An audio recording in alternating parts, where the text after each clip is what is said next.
Carl Czerny was born in 1791, the year that Mozart died, and was dead in 1857, so in the middle of the 19th century. He was a student of Beethoven, who wrote dozens of technical exercise books, including a 4-volume work, his Opus 500, which is a fairly comprehensive treatise on absolutely everything involved in playing the piano. In addition, Czerny wrote over 1,000 compositions. One of his most famous exercise books is his Opus 299, The School of Velocity.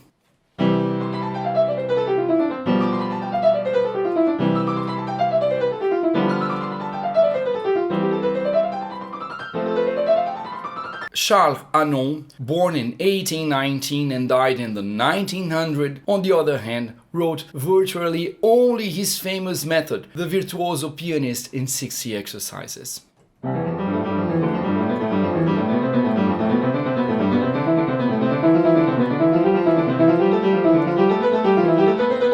Czerny came before Hanon, and the further back we go in piano history, the less defined the division is between what is an exercise and what is real music. These two things often blend together in such a way that most of what we play on the piano by Bach, for instance, can in a certain way also be considered an exercise.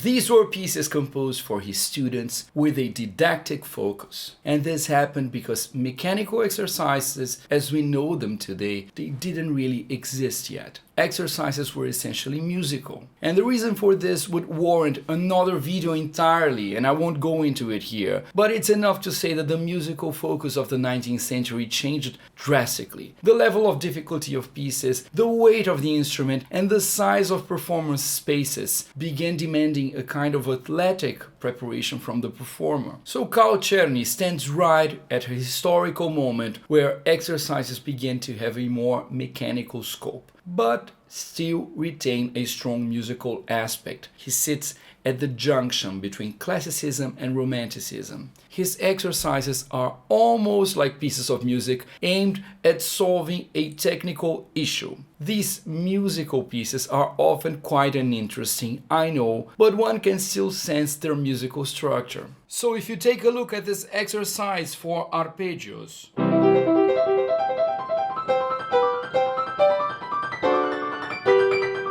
you can see that it sounds a bit like a piece. There is even a passage here.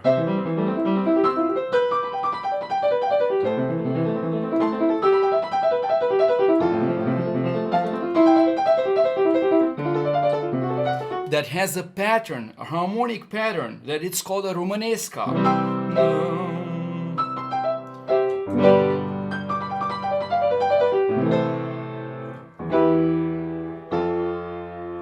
So it's the same of the Canon of Pachelbel. You see, there is a whole music structure here, and within that we practice the arpeggios. Hanon's book, by contrast, contains what we call pure technique exercises. Certainly the most famous and widely used among books with that approach. These exercises that are pure finger gymnastics, they are a typical example of the 19th century technical pedagogy. It's not music, it's not beautiful, it's not meant to be beautiful, it's purely mechanical with the physical goal to activate your fingers and bring more agility, strength and flexibility. And here at the exercise number 6 of Hanon,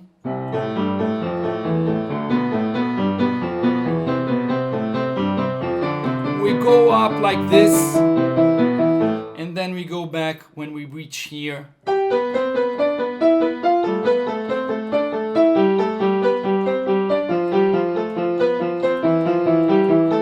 It's an exercise to work mainly the 5th finger of both hands. One on the way up is for the right hand, alternating it with the other ones. It's a very, very simple pattern that we just have to open a bit our hands, stretch a little to reach the next position. In this way we are also training how to change positions and also not getting too tired, because if the exercise exercise was just here, if it were just here, it would be very tiring to be playing over and over again. So we have this kind of renewal of keys as we go up and as we go down. When we go down, we have to alternate the other fingers with the fifth one of the left hand. So that's the point of it. So you see, it's a quite simple pattern, repeated over and over again. We have also exercises for the trill, for instance. Quite simple. We just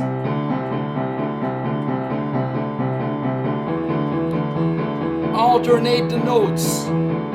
So we don't have to read much and we can focus on the movement, especially when we play hands separately, which is wonderful, and that's what we have to do the most.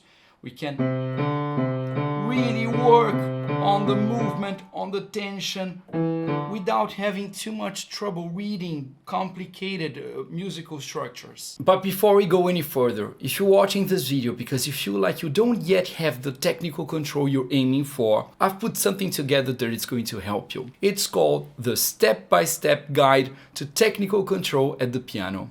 And it's specially designed for working with pure technique exercises like Hanon. You'll find the link in the video and in the description below. So this guide will help you get the most out of technical exercises by focusing your practice where it matters most. Take a look. So, although Czerny's exercises also promote all that, agility, flexibility, all this, they do so in a less isolated way. They do it applied within a context. If Czerny wants me to practice my weak fingers, meaning 3, 4, and 5th, he's going to propose something like this.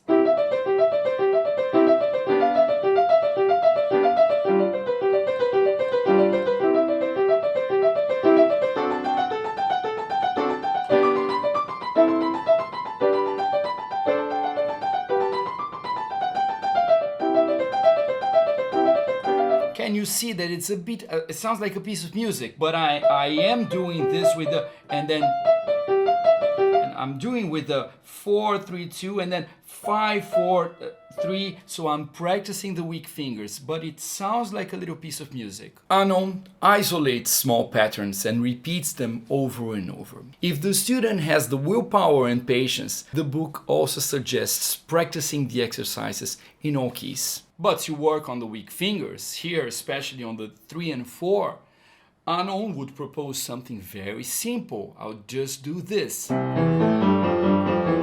This pattern, and then again here, again here, again, but I have to do it continuously.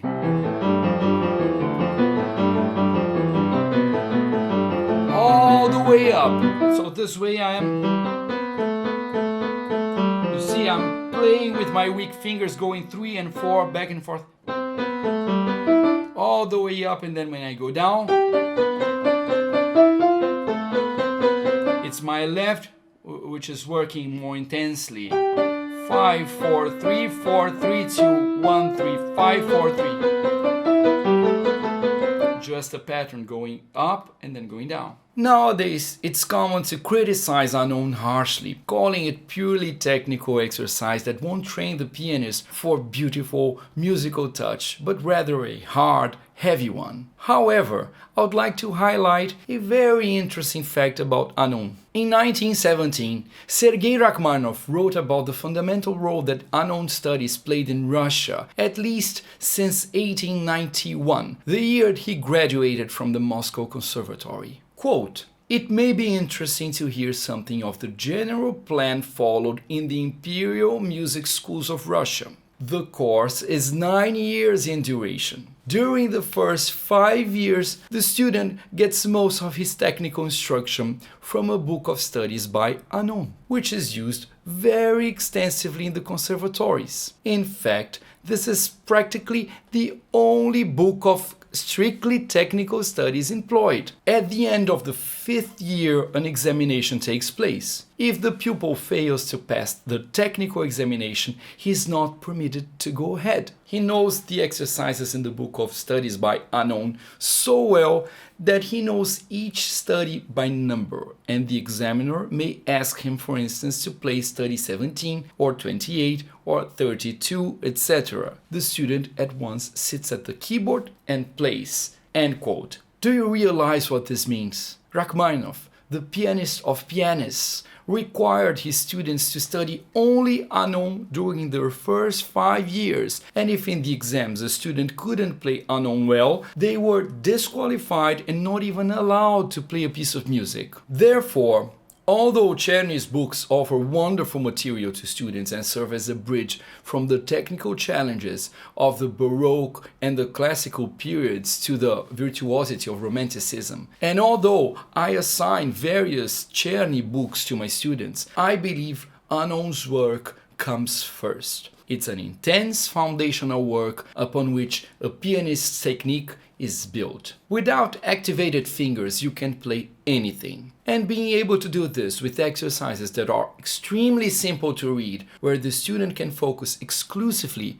on their mechanism, is the ideal solution. Even though Carl Czerny has books suited for all levels, starting with absolute beginners, I prefer once the student has learned some basics of music reading and is capable of reading some very simple pieces, to work with Hanon as their first, let's say, foray into technique. It really has an immediate effect to practice some Hanon, and actually that immediate effect is noticeable not just in beginners but in professionals too. Every time I practice at least 20 minutes of Hanon before my studies, I find that many technical difficulties that used to appear in the pieces I'm preparing no longer do. After a good dose of Hanon, your fingers simply respond. That's a huge advantage of practicing pure technique exercises. It's something objective, intense, straight to the point. Later, once the student has worked through a considerable portion of Hanon and can play the exercises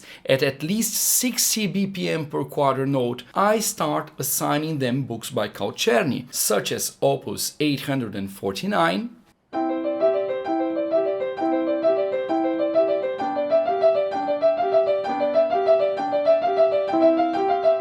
which serves as a preparation for his Opus 299,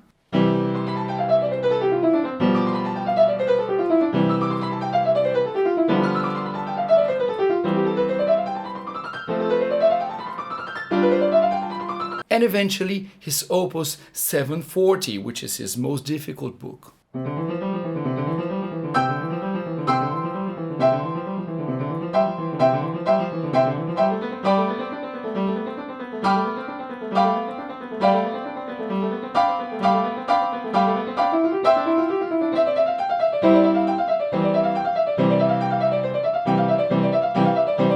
It's not enough to practice technical exercises, even the best ones, if you're building up unnecessary tension while playing. That not only limits your progress, it can completely actually block your evolution at the piano, of course. So I'll leave a link right here on the screen to another video where I explain how to reduce tension while playing. Watch it next, because combining solid technique with relaxation it's what truly transforms your playing. And don't forget to like the video, hit subscribe, and I would love to know your thoughts about all that in the comments.